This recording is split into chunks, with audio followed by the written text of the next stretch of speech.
¿Y recuerda usted de quién desató esto de manos del Ministerio Público? El comisionado internacional contra la impunidad en el país, Iván Velásquez. Vamos ahora hasta Colombia para conocer un poco más de este personaje que también allá en su país dio fuertes golpes a la corrupción. Vean nada más lo que nos tienen preparado desde el país sudamericano. Buenas noches, adelante. Hola, buenas noches, compañeros de Guatemala. Pues les cuento que Iván Velásquez fue un reconocido magistrado aquí en Colombia. Su más grande investigación destapó uno de los mayores escándalos en Colombia, el de la parapolítica, el vínculo de políticos con paramilitares, es decir, grupos armados ilegales de derecha que fueron creados para contrarrestar los grupos armados ilegales de izquierda. Veamos un poco en el siguiente informe lo que fue la carrera de Iván Velásquez aquí en nuestro país. Iván Velásquez forjó su carrera en medio del fragor de la guerra contra el narcotráfico y paramilitarismo en Colombia. En Bogotá fue magistrado auxiliar de la Corte Suprema de Justicia. Durante el gobierno del expresidente Álvaro Uribe Vélez, lideró por 6 años una comisión especial que empezó las investigaciones de la parapolítica, uno de los escándalos más grandes en la historia de Colombia, en el que salieron a flote los vínculos de políticos con paramilitares, es decir, grupos armados ilegales de extrema derecha, creados para combatir grupos armados de extrema izquierda.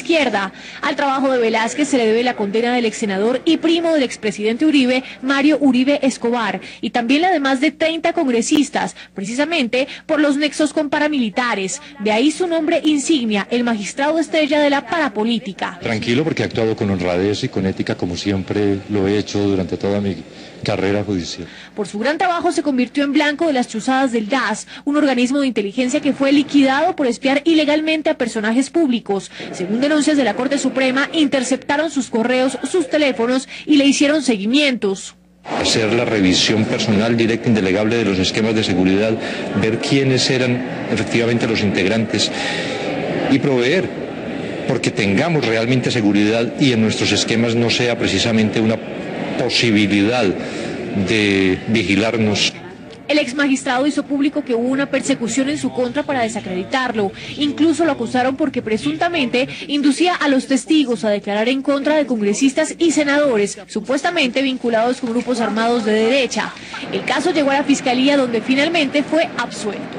En septiembre de 2012 dejó su cargo como magistrado auxiliar. A finales del 2013 se hizo cargo de la Comisión Internacional contra la Impunidad en Guatemala, cuyo objetivo principal era luchar contra la corrupción. Esta comisión es auspiciada por Naciones Unidas. Allí ha abierto varios expedientes, entre ellos el de nexos del gobierno guatemalteco con una red de contrabando y evasión fiscal, que hoy tiene en jaque al gobierno del presidente Otto Pérez Molina. De todos los procesos que fueron abiertos contra Iván Velásquez, porque supuestamente sus investigaciones por parapolítica estaban viciadas por falsos testigos, ninguna pudo ser comprobada por la Fiscalía. Desde Bogotá, Colombia, informó para el noticiero Hechos, Diana Rodríguez Carvajal. Muchas gracias, Diana, por la información, el perfil de Iván Velásquez y su carrera judicial allá en Colombia. Vamos ahora a hacer contacto una vez más con José Eduardo Valdizán, quien ya está con sus invitados especiales en el estudio de Cara a Cara para dar análisis a todo esto, al caso La Línea, a la entrega hoy de Juan Carlos Monzón y, por supuesto, al actuar del comisionado Velásquez. José Eduardo, es una entrevista a la que presentamos a continuación para que la vean, luego ya pasamos de lleno al análisis en Cara a Cara, terminando ya Hechos Guatemala. Es una entrevista que se le hizo a Iván Velásquez en Colombia por nuestros aliados de Caracol. Pues a ese país también ha llegado la conmoción del caso La Línea y de los otros casos de corrupción que ha destapado el comisionado. José Eduardo, esta es la información entonces. Buenas noches y te dejo a ti en Cara a Cara. ¿Qué tan contundentes son las pruebas contra el expresidente Otto Pérez? Cuando la CICIG presenta cualquier tema ante los jueces es porque existe realmente prueba para sostener una acusación, inclusive una condena. En el caso del expresidente Pérez Molina hay efectivamente prueba sólida. O sea, ¿usted está convencido de que el expresidente Pérez va a terminar condenado? Yo creo que sí va a terminar condenado. ¿En algún momento llegó a pensar que el expresidente Otto Pérez y su círculo más cercano pensaban que iban a ser impunes, que no los iba a tocar la justicia? Creo que sí, creo que en general en Guatemala ha habido una conciencia de impunidad, y es una conciencia de impunidad que tiene quien comete el delito, pero también la sociedad que ha tolerado que esos delitos se cometan. ¿Por qué, por ejemplo, acá en Colombia ningún expresidente ha sido tocado? Por todos los factores de poder estatal, factores de poder fáctico. ¿Qué puede aprender la justicia de Colombia de la justicia de Guatemala con el episodio del expresidente Otto Pérez, por ejemplo?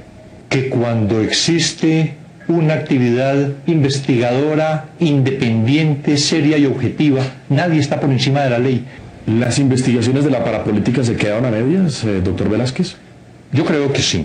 Hubo un momento desafortunado en el que la Sala Penal de la Corte determinó que no se iba a continuar investigando en contexto, y eso fue distorsionando la posibilidad de determinar que este fenómeno de la parapolítica no era un hecho accidental, individual, sino que era una real política del paramilitarismo con sectores políticos del país, que era un plan estructurado, era, como lo habían dicho en el Pacto de Ralito, la posibilidad, el proyecto de refundar la patria, refundarla de acuerdo con los criterios paramilitares, pero era una refundación de la patria. ¿Qué tan cerca estuvo el paramilitarismo de refundar la patria? Yo creo que estuvo realmente cerca. ¿Usted cree que el expresidente Uribe sabía que usted era un perseguido del DAS? Yo creo que sí, yo creo que... Es que si esto fue, como ya lo tenemos absolutamente demostrado, un proyecto que surgió de la Casa de Nariño, el principal residente de la Casa de Nariño tiene que saberlo. De 1 a 10, doctor Velázquez, ¿quién cree que pueda tener mayor resistencia a usted en este momento? ¿El expresidente Otto Pérez o el senador Álvaro Uribe? Yo no pienso realmente en esos términos. Creo que cada uno con sus amarguras y con sus desencantos, y cada uno que trate de aliviar sus pesares.